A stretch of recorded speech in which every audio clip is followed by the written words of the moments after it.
Krishnamurti, in dialogue with Dr. Alan W. Anderson. J. Krishnamurti was born in South India and educated in England.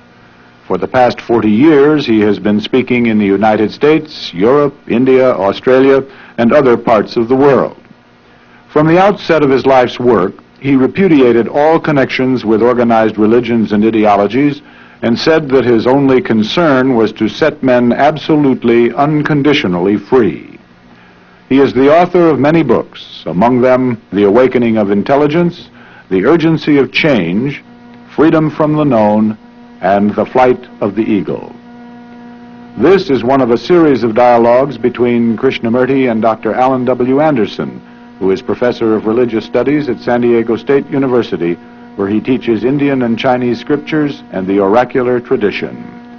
Dr. Anderson, a published poet, received his degree from Columbia University and the Union Theological Seminary. He has been honored with a Distinguished Teaching Award from the California State Universities.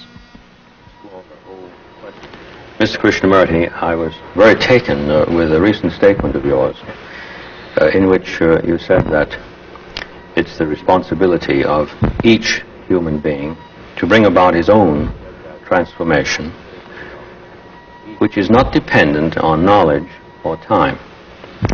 And if it's agreeable with you, I thought that it would be a splendid thing if we explored together the general area of transformation itself.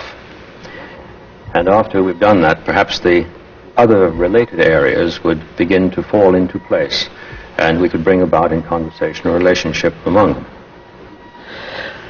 Don't you think, sir,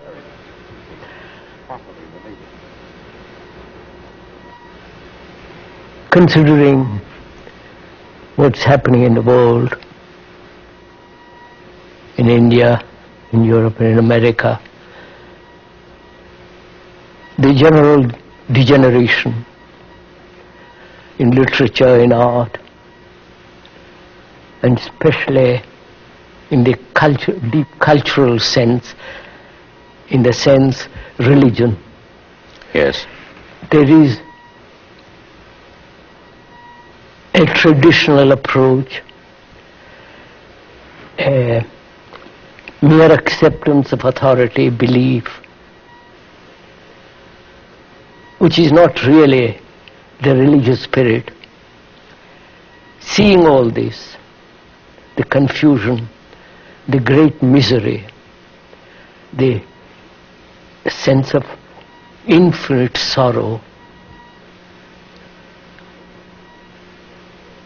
any observant and most serious people would say that the society cannot possibly be changed except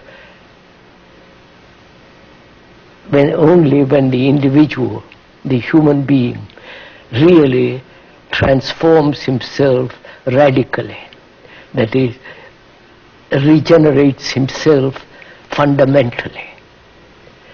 And the responsibility of that depends on the human being, not on the mass or on the priest or on a church or a temple or mosque or whatever, but on a human being who is aware of this enormous confusion, politically, religiously, economically, in every direction.